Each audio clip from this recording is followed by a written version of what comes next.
All right, this is Comic Book Chronicles, everybody. Our guest today worked as an animator for The Simpsons and Futurama before making a name for himself in advertising as well as video and film production. But for our purposes today, he's the author of California Inc., a crowd-funded comic book about California seceding from the United States of America and essentially becoming its own corporatized nation. The Kickstarter for issue 3 is currently live, easy for me to say. Arthur Ebuen, ladies and gentlemen. Art, how are you? I'm good. I'm good, Rob. Thanks for having me on. I appreciate you. Now, we were talking a little bit before we started recording here. You guys, you just got back from WonderCon? Yeah. It was a good experience in that see, Dave is he's based in San Jose and I'm in San Diego. Dave Um Law, the artist for yeah, California. yeah, yeah, Dave, like correct. And so I've been to a few conventions and each one of those he hasn't been, and the few that he's been to, I haven't been. So it was great to both have us at the same time at separate tables. Yeah, So it was kind of cool to send our yeah. readers to each other's tables. So it was good, and then hang for a little bit because again we only see each other like this virtually, and to have some time for dinner afterwards and chit chat and just rib each other, fun stuff There for you sure. go. Where is he from? Where's Dave from? Because you guys only see He's each other virtually? Yeah, he's living in San Jose, but I believe he grew up in San Francisco. So yeah, Okay. he's out there, and I'm from San Diego, so still down here myself. Okay, so you're both California boys, fittingly. Yeah, it kind of makes sense, right? So you guys were out there promoting California Inc. then? Yeah. I mean, my table was under Studio 12-7, which was specifically for California Inc. And then Dave has another book with Chris Calzia called Space Auditorium. So he's Right. promoting that amongst a couple other books because Dave's been around illustrating for a decent amount of years. So he's promoting Wolf Punks, Space Auditorium, a couple more. He's going to watch us and smack me in the face virtually for not remembering all of them. But he's got a decent amount of books behind him. So fun stuff for sure. Yeah, well, we're going to talk about Dave in a little bit. I mean, so what's now, I mean, one of the things that I think often goes unsaid about doing a Kickstarter crowd-funded comic book independently is that, not only are you creating the book, but I mean, you've got to be out there promoting it. I mean, it's your Yes. responsibility in essence to get this idea, this concept, this book in front of people's eyes at the very least. So, I mean, just what was WonderCon like in terms of meeting potential readers? I mean, what was the experience like for you? That was so this is my third convention promoting and putting the book out there physically. Mhm. Otherwise, it's all been through Kickstarter.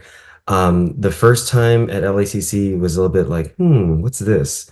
ECCC was great because you got readers who just want new books, and Right. Artist Alley is actually I would say the spotlight of the show.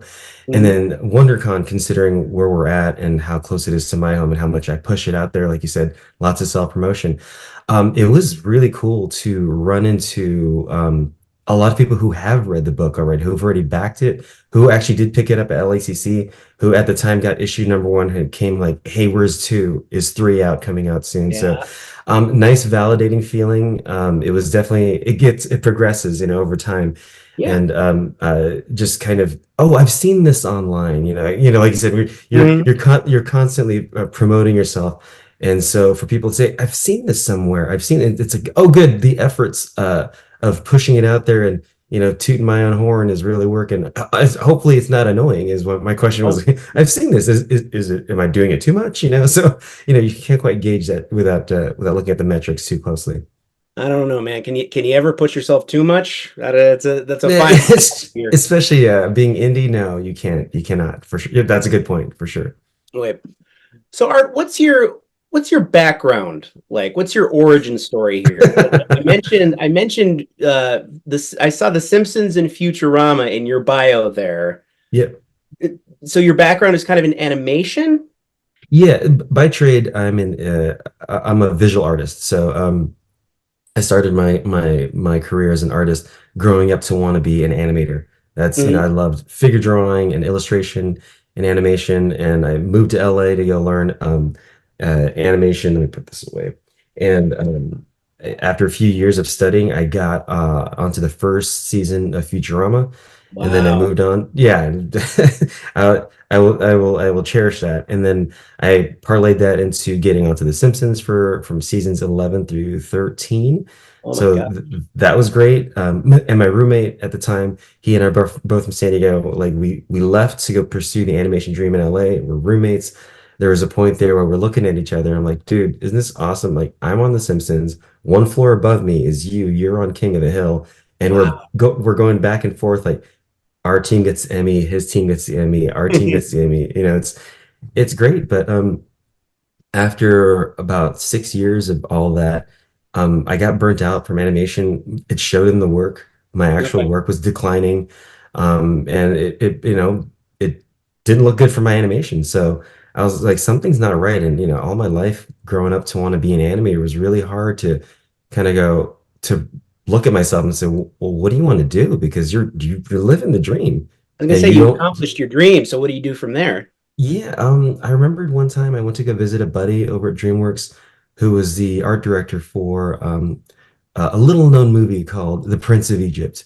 Oh, geez. And and his office had little thumbnails across the room, and they were and I was like, what's up? I said, oh, it's a timeline of the movie, and it's like a color mood of how it goes throughout the movie to see if it goes with the story. And I was just fascinated, and I realized that my jumping straight into animation and not putting myself through a full curriculum of animation didn't give me the exposure to that possibility. In other words, I went to LA and I studied and formed my own curriculum to become just an animator. And there's nothing Mhm. wrong with that.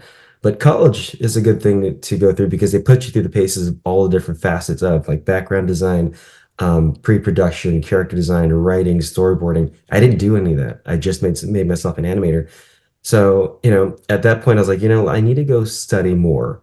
Mhm. And I decided I kind of wanted to look more into advertising and photography and moved to Boston, did that for about 2.5 years, got my degree in advertising and graphic design pseudo in advertising and moved back to San Diego and have been doing that for about 18 years. I was in advertising from an advertising agency to working at Jack in the Box, helping launch the Munchie Meal, which is a hilariously fun product, and then back to advertising. But the advertising that I was doing for so many years wasn't traditional in the like product advertising. It's all social change, things like mental health awareness, trying to reduce drinking and drug use by teens, things like that. And then I moved into video production just because I like the storytelling part of it, and that's kind of where this is going. Mhm.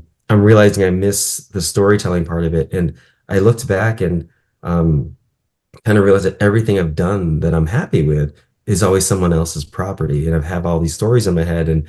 Justin Giampaoli, my editor, is actually started off as a buddy first. He's a writer in his own right. We met at a comic shop and hit it off. And he's like, you've got some ideas, and why don't you put something to paper? And so I had this rolling around in my head, and it's one of those like, if the idea is still fun for you in a month or two, then maybe you should pursue it. If it sucks in an hour, then put it away.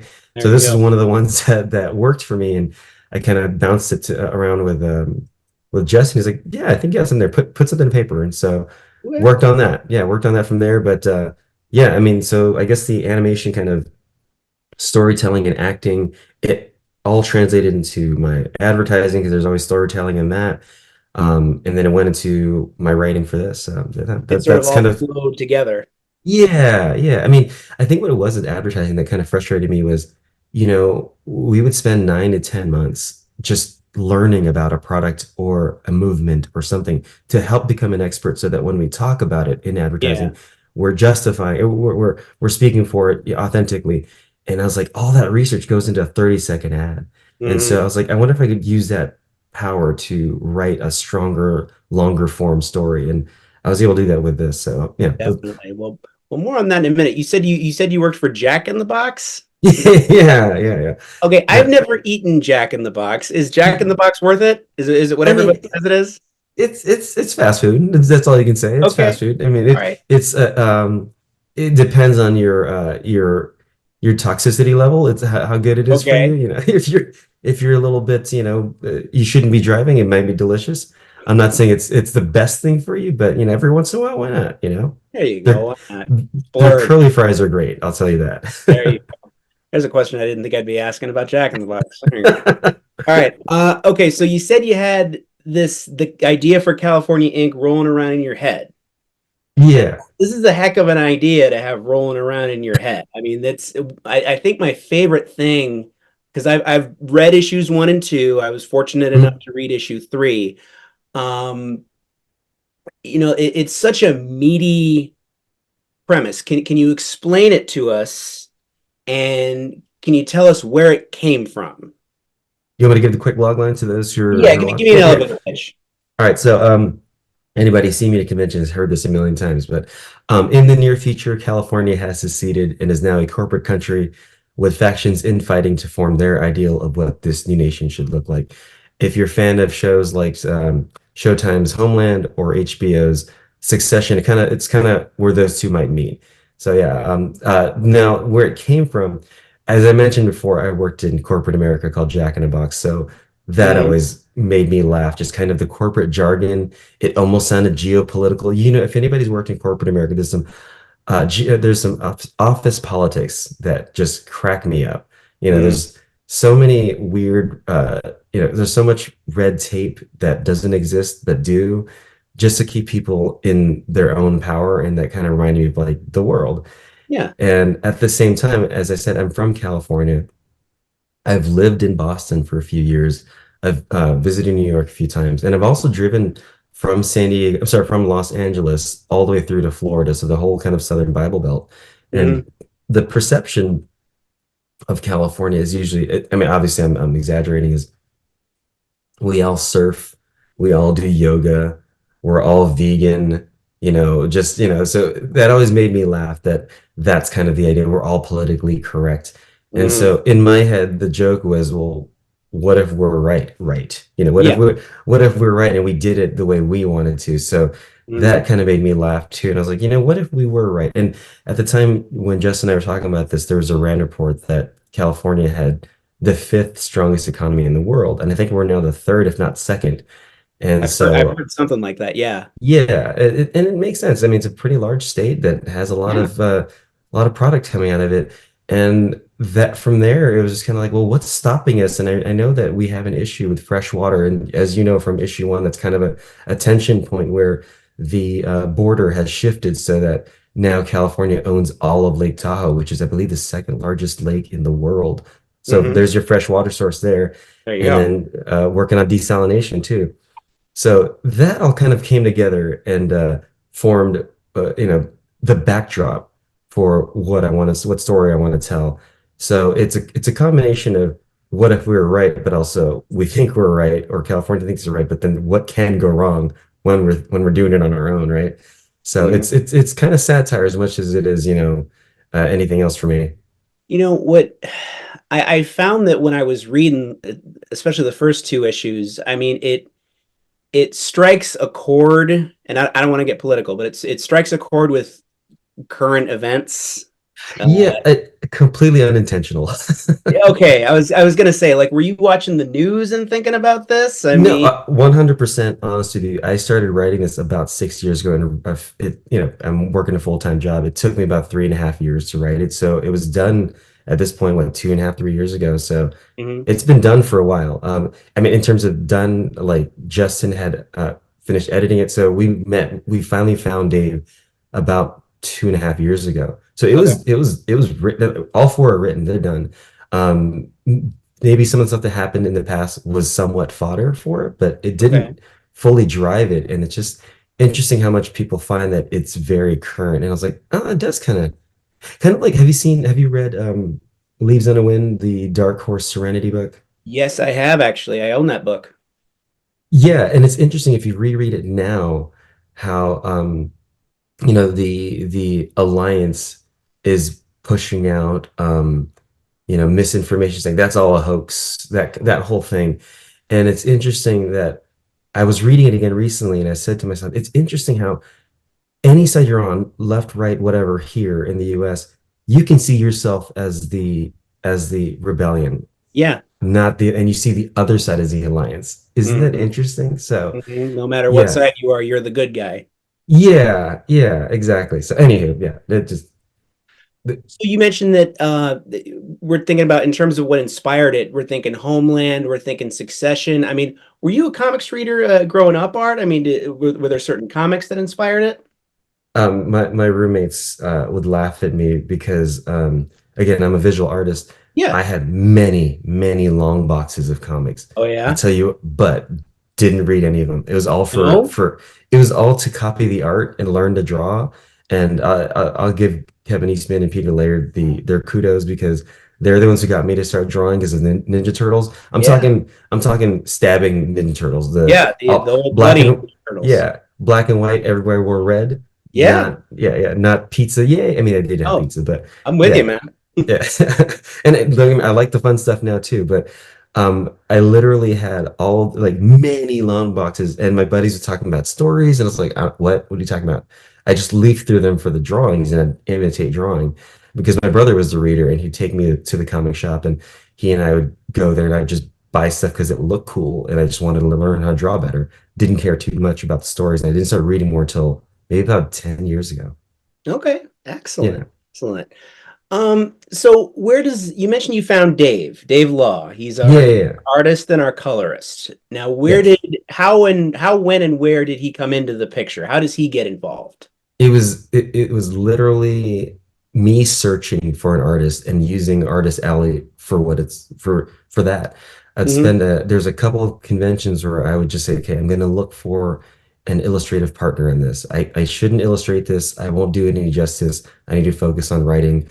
And so I spent a couple of conventions walking up and down the aisles, and one LACC about 3 years ago, um, I ran into him, and I just kind of his pop-up banner really struck me, Hmm. and I started looking at his work. And I'll be honest with you, the style that I've learned is a little more traditional, but his is has a lot of kind of fun animation, kind of I want to say zaniness to it, but not really because he has some nice quiet moments in his work too. But Hmm. something about it really grabbed me, and I think that's what made me look at it was it's not what I was traditionally trained on, but something about it really grabbed me. So I started chatting him up. Didn't mention my comic book, Hmm. just and we really hit it off. And maybe it's just the two dads in us, just kind of goofing off. There you go. Too old to be at a convention. No, you're actually never too old to be at a convention, but There we you would. go. Good save. Yeah, exactly. Just chatting and laughing and goofing off, and like we hit it off as people, Hmm. and walked away. And my buddy Joel, he's my convention like partner wherever we go to conventions. Joel and I go to conventions all the time. And then I came back to talk to Dave, and we're just about whatever, because you run into somebody again. And as we leave, Joel kind of hits me. He's like, "You want to work with Dave, huh?" And I was like, "I think you're right." I There think you so. I go. went back for a third time, and I mentioned to Dave, I was like, "Hey, do you do commissions?" And I should have worded it better because I meant I want to commission him to do the full issue, Hmm. not just a cover. He's like, "Yeah, I'll do commission for you." And I was like, "No, no, no. I mean, like, would you do a whole book?" He's like, that's a lot of money. He didn't quite say Hmm. that. But he looked at me like, Yeah. you're gonna pay me for that? I was like, yeah. So I kind of pitched the idea, and I loved his response, which was, it was an immediate yes, I'll do it. It's like, let me read it first. And that was extremely respectable for me because, I liked that he wanted to like it first, then he'll do it because it shows in the work. If someone's just doing it to get a paycheck, it'll show. If he's Yeah. really into it, which he is, especially, I don't know if you remember page 28 of issue 3, he put some heart and soul into that page. And Mm. there's like 75 characters on that page. If you look really deep, and he put a lot of heart and soul in that one, and it shows. It really, and it's someone who's just doing it for a paycheck wouldn't do that. Or maybe they would, but it wouldn't feel as authentic to me, Yeah, to my story. definitely. His art definitely has an eye drawing quality to it. I think when I did my TikTok review of issues 1 and 2, I think I compared him to 80s Frank Miller. Yeah, and he loved that so much. Oh, he did. Okay. Well, good. There you go. But yeah, I mean, what is it about his art that makes him a good fit for California Inc? What sort of qualities does he bring to the story? Oh my gosh, I got that. It's the acting, specifically the acting, and in a lot of there's a lot of quiet moments, especially in issue 3, that he captures with just a slight. It'll be the same frame, but he'll just do a slight movement and change expression that I Hmm. wanted in my writing to be captured visually, and he'll push it too. Like Yeah. it's written, but also he'll like compliment the heck out of it. And I think that's what I saw on in his portfolio or his table full of work was just like there's some great acting. And as we know, acting is not the easiest thing. Doing it through character on page, 2D is like really hard. And Yeah. he really captured some moments and then that I saw in some of his work. And he's more than delivering in our story that we have together here. So really That's excited about that. That's the biggest thing for me with him. yeah. So he sort of takes the ball and runs with it then. 100%. Yeah, for sure. Definitely. So I did want to ask you about this. Two of our characters, Alana Mhm. and LB, which stands for little bro or little Yep. brother, uh, we find out, or at least I found out in issue number 3, that they are Native American by Mhm. descent. Um, and it sort of plays up, their land and whatnot. I mean, is there? I don't want to say why are they Native American, but was there a reason that we addressed that in issue 3? Is there, or is that just happened to be their nationality? No, there's that, but also like one of those for me was who has the highest risk, and who has the most reason to be the most upset about California being a corporate country? It's the people who indigenous folks who live here first. They were Hmm. colonized by the United States initially. Oh, great! Now a corporate country is taking our land, and not only are they taking our land, they're making me an employee. I'm not a resident. Because that's kind of the thing is if you live in California, you're also an employee of California. Hmm. So that to me was another set of folks who have some skin in the game that have a reason to want to um, form what this should be or destroy it. Yeah. Is really important. I mean, they're natives to this land, so they definitely have a reason to be a part of the story for sure. I wondered about that. It's like there, Yeah. like a bell went off in my like Yeah. there's a reason that he's telling us this. Okay. Yeah. Yeah. So, like I said, I've been fortunate enough to read issue 3, but we've got issue 4 coming Mhm. down the pipe as well. What can readers expect from issues 3 and 4? I mean, what's coming down the line for us? For Well, those I'm, of I'm us who sure. read issues 1 and 2. Yeah, for sure. No, great question. So, as you know, I'm sure from reading issue one and two, issue one and two are kind of setups for two different sides almost, right? And then you see them kind of how they start to interact in issue three, and then you see how it comes together at the end in issue four, for sure. I think in an action-packed kind of way, Okay. with some, I would like to think some deeper meaning through it all, but it does all come together. Issues one and two really do at least I think a good job of setting up how they converge in issue three and four because there's a lot of different storylines happening that are set up in those first two for sure, and Absolutely. you There's a you see lot. them kind of yeah they start to interact a little bit at the end of issue two. Issue three, you notice that there's a lot more like, oh, here's why we know who they are. Mhm. Excellent. Well, you know what? I'm looking forward to more. And like I said, what I like so much about this story is that it seems like the scope is so huge. I mean, it seems like we're getting a taste of it here, but it seems like, I mean, there's so many different directions you could go. I mean, behind the sky, let's say, issues 1 through 4 turn out great. I mean, are we thinking more California Ink down the road, or are we going to do something That else? What are we thinking? that's really nice to hear. I appreciate that, Rob. I'll be honest with you. This is my first book ever written as a comic, and Yeah. so I initially wanted this to be 6 issues, but back then Justin's like, let's make it 4. If you're going to pitch it out there, it might be a while before, for people that want to consume 6. And actually, it helped me kind of pare it down story wise. And so I ended it 4 in my head mentally, Hmm. thinking that, I'm an unknown quantity. I'll put it out there. Let's see if people even care. Yeah.